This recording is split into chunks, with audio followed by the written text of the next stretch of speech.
Hola hermanas, buenos días. Hoy terminaremos el libro de Juan con el capítulo 21 y veremos como tema cuando Jesús se aparece a sus 7 discípulos. Jesús se manifestó otra vez a sus discípulos junto al mar de Tiberias y se manifestó de esta manera.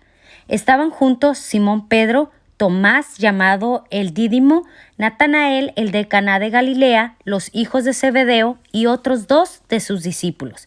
Simón Pedro les dijo: «Voy a pescar». Ellos le dijeron: «Vamos nosotros también contigo». Fueron y entraron en una barca y aquella noche no pescaron nada. Notamos en Pedro la misma determinación e iniciativa de siempre. Y cuando los demás se unen a Pedro, se puede ver que existe unanimidad. El núcleo de la iglesia comienza bien. Si nos preguntamos por qué se pusieron a pescar, era para no estar de ociosos y redimir el tiempo, porque no había llegado la hora de salir a predicar el evangelio, sino de aprender del Señor. Ellos tenían que ganarse la vida en el oficio y conocían bien lo que era la pesca, y no precisamente por diversión, sino como un medio de subsistencia, con la que demostraban así que eran diligentes. Igual nosotras, hermanas, daremos cuentas al Señor del modo en que administramos nuestro tiempo. Imaginen la decepción que sufrieron ellos al no pescar nada en toda la noche. Al igual, nosotras tendremos decepciones que nos resultarán duras de sufrir, pero Dios siempre tiene designios llenos de bondad y de gracia. Ahora bien, desde el versículo 4 encontraremos cuando ya iba amaneciendo que se presentó Jesús en la playa, mas los discípulos no sabían que era Jesús, y les dijo: «Hijitos, ¿tenéis algo de comer?». Le respondieron: «No». Él les dijo: «Echad la red a la derecha de la barca y hallaréis». Entonces la echaron y ya no la podían sacar por la gran cantidad de peces. Entonces aquel discípulo, a quien Jesús amaba, dijo a Pedro: «Es el Señor». Simón Pedro, cuando oyó que era el Señor, se ciñó la ropa porque se había despojado de ella y se echó al mar. Aquí Jesús se manifestó en la playa al final de la travesía, cuando ya había amanecido. El tiempo más propicio para que el Señor se manifieste a los suyos es cuando ellos se hallan más desanimados. Asimismo, cuando nuestra travesía es difícil y tormentosa, es cuando encontramos el consuelo para nosotros y el saber que el Señor nos esperará en la orilla. En el versículo 5, donde está hablando, que se comunica con ellos y les dice hijitos, que se dirige así, se dirige como un padre a sus hijos. En la pregunta que se les hace, se muestra el interés que tiene, y no solo por el bienestar espiritual de los suyos, sino también por sus necesidades corporales. Cristo ha prometido no solo la gracia suficiente, sino también alimento conveniente. Con esto nos dejó un ejemplo para que le imitemos en el interés y la compasión hacia nuestros hermanos necesitados. Y no solo estar dispuestos a compartir, sino también a ser diligentes en investigar quienes se encuentran en apuros, ya sea por enfermedad, por desempleo o incluso personas incapacitadas para trabajar. Deberíamos de preguntar, como Jesús lo hizo: ¿tenéis algo de comer? Porque con frecuencia los más necesitados son los que menos piden o dan a conocer la situación por la que atraviesan.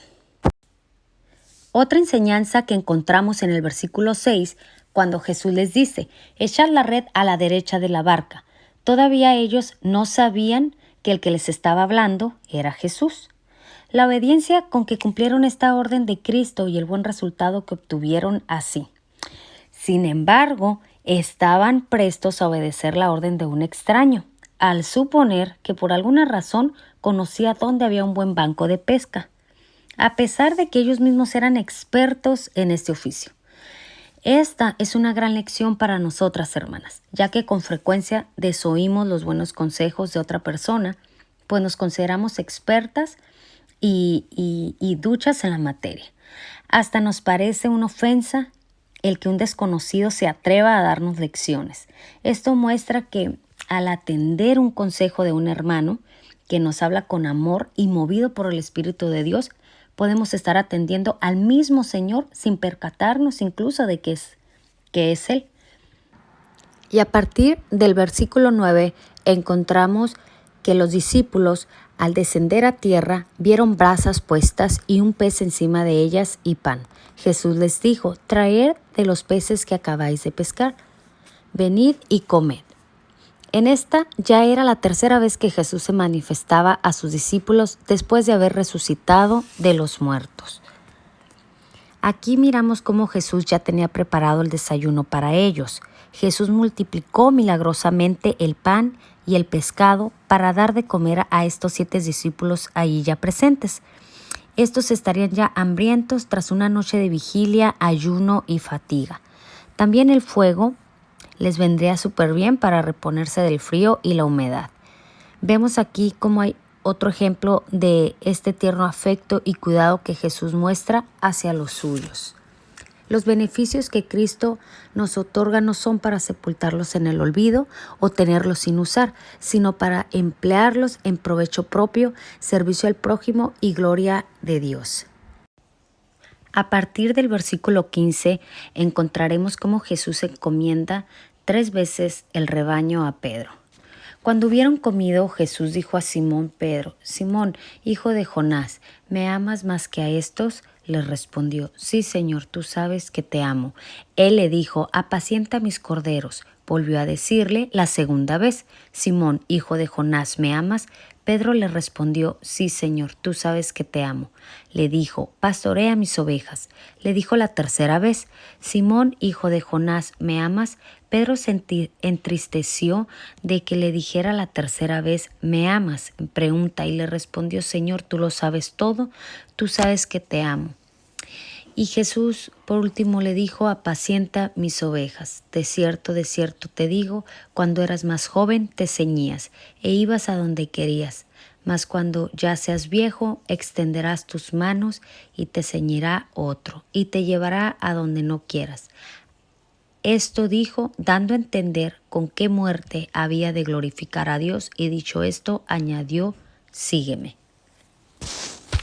Aquí nosotros podemos ver cómo después dialoga Jesús con Pedro como un amigo, porque Jesús sabía que Pedro ya había llorado ya abundantemente su pecado. Por eso Cristo no le dice ni una sola palabra acerca de sus negociaciones, pero quiere oír de sus labios la confesión de amor que Pedro le podría ofrecer antes de encargarle el pastoreo de su rebaño. Satisfecho Cristo con la sinceridad de Pedro, la ofensa ya perdonada queda olvidada y Cristo le hace saber que le es tan amado como anteriormente. Con ello nos da el Señor una muestra estimulante de su ternura hacia los pecadores arrepentidos. Aquí observamos la misma pregunta hecha 3 veces, la misma respuesta dada 3 veces. La pregunta completa de Cristo en esta primera vez es: ¿me amas más que a estos? Sirve para hacer una aplicación como espiritual. El amor a Jesucristo debe de ir por delante de cualquier otro amor, incluido el que debemos de tener al padre, a la madre, esposa, hijos o aún a nuestra propia vida. En el segundo, que hace la pregunta: ¿me amas a mí más que a estas cosas?, se estaba refiriendo como a la barca, las redes, cosas materiales. Y en la tercera pregunta que le hace por última vez: ¿me amas más que estos?, apuntando a los demás discípulos.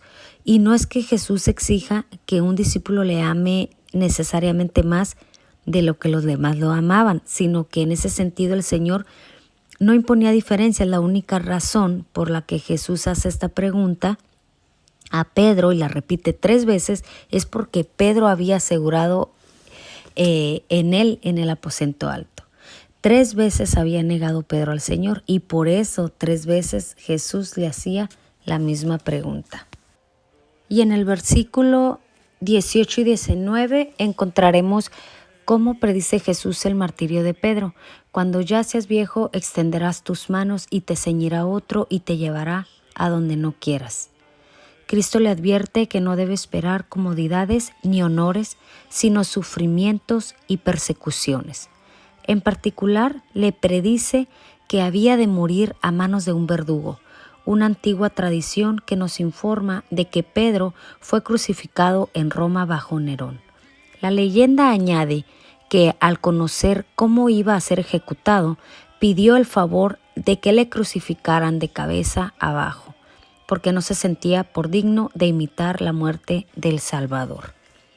Los que han pasado la juventud sin disciplina ni restricciones de ninguna clase son propensos después, cuando llegan a tiempos de problemas de pobreza, enfermedad, sufrimiento, abstención de muchas cosas agradables, etc., a resentirse de las presentes privaciones y recordar con nostalgia los tiempos de libertad, salud y abundancia.